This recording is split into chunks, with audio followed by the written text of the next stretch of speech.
Well, my talk this evening, as I have it, is entitled The Islamization of Europe. And I'd like to start with two quotes. The first is from Niall Ferguson, who's a professor and a well-known English history author. A youthful Muslim society to the south and east of the Mediterranean is poised to colonize a senescent Europe to the north and west. And a second quote. There are signs that Allah will grant Islam victory in Europe without swords, without guns, without conquests. The 50 million of Muslims of Europe will turn it into a Muslim continent within a few decades. Europe is in a predicament, and so is America. Muammar Gaddafi on Al Jazeera television, April 2006. Now, what would an Islamic Europe mean?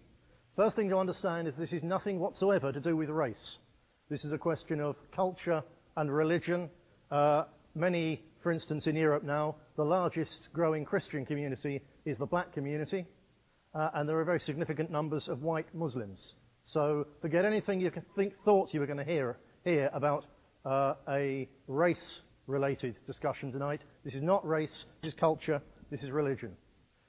An Islamic Europe would be a Europe ruled, as are all full Islamic states, by the Quran, Sharia law.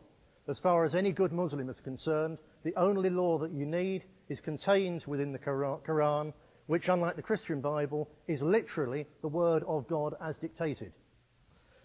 What would rule under the Quran mean? It would mean no freedom of speech, because freedom of speech is haram, forbidden. It's all there in the Quran. You don't need to think for yourself.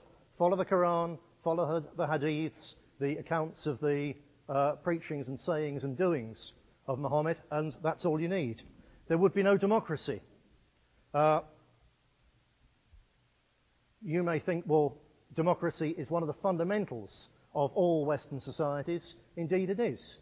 But don't think it's one of the fundamentals of all societies of all time. It is most definitely not a fundamental of Islam, because again, if you have a democracy, the people make the rules. Under Islam, Allah and the Quran are the rules.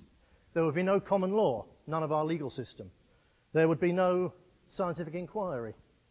There would be no freedom of worship or freedom of unbelief.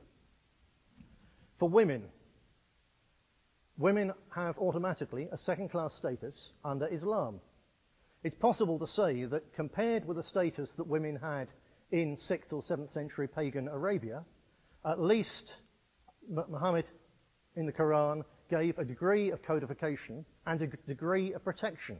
But by our rights, by our standards of complete equality with women, a religion which treats women as second-class citizens automatically, a religion which says that a woman's witness in a court is worth half that of a man, a religion which says that a woman cannot have the same inheritance right as a man, a religion which makes a woman the chattel of her husband or her father, is not a religion compatible with our Western values. We have throughout the whole of Western Europe right now an epidemic of what they call honour killings. These are the killings of women, virtually all of them Muslim. It happens in a few Christian Eastern European sects as well, but almost all of them Muslim, murdered very often brutally by their own fathers, by their own cousins, by their own brothers, for crimes such as falling in love with someone, not even necessarily from a different religion, but from a different tribe.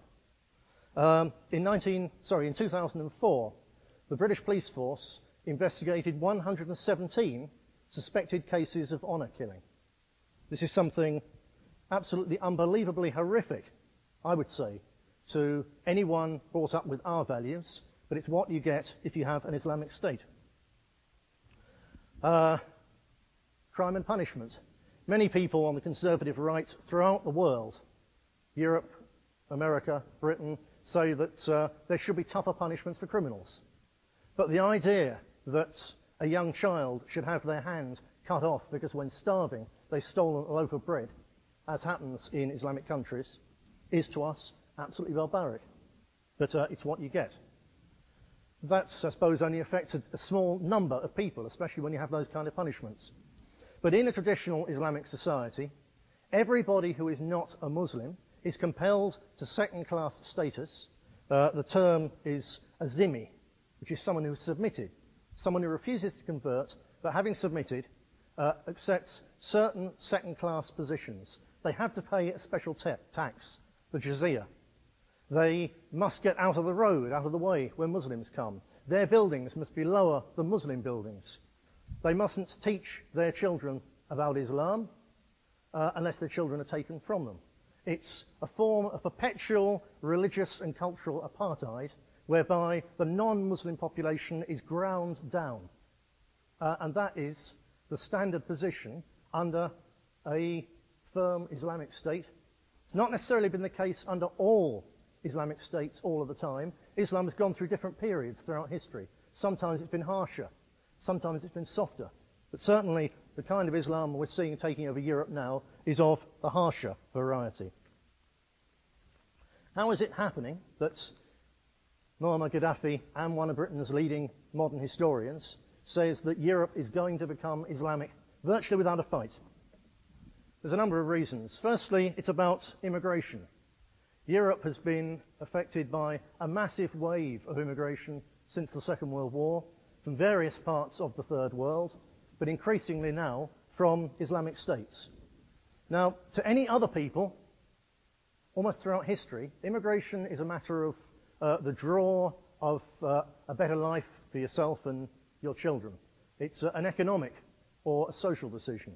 Immigration under Islam has a semi-religious significance because Muhammad and his followers emigrated from Mecca to Medina as part of the struggle to create and to spread Islam. And the early emigrants, al-Muhajirun, are actually commemorated in the Quran, that people who emigrate in order to spread the cause of Islam and Allah are particularly blessed.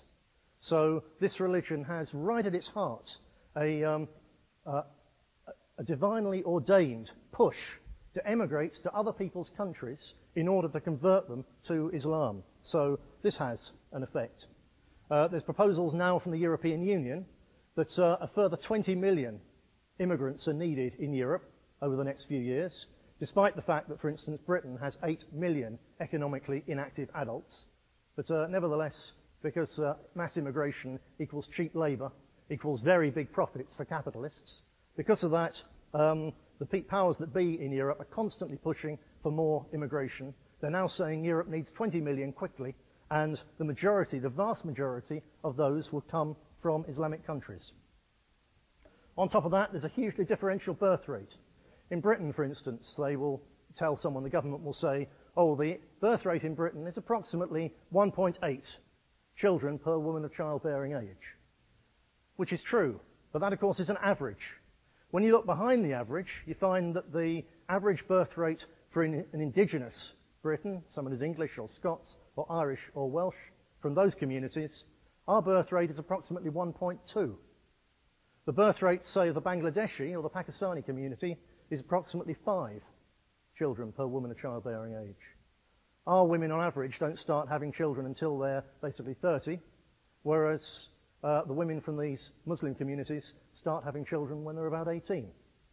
So the generations are quicker, and on top of that, they have far more children.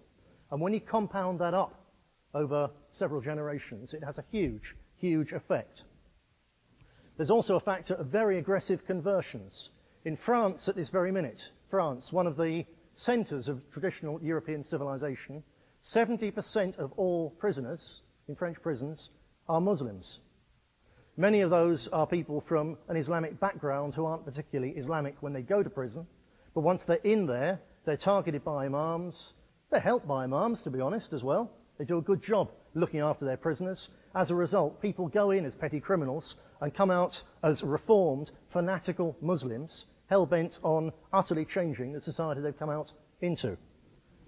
And on top of that, finally, there's also increasingly an impact on what is called by the liberals even white flight, which means people of our ethnicity looking around at the place where they now live, seeing it changing, finding their children, particularly in, it's not a racial thing, it doesn't happen, for instance, in Sikh areas.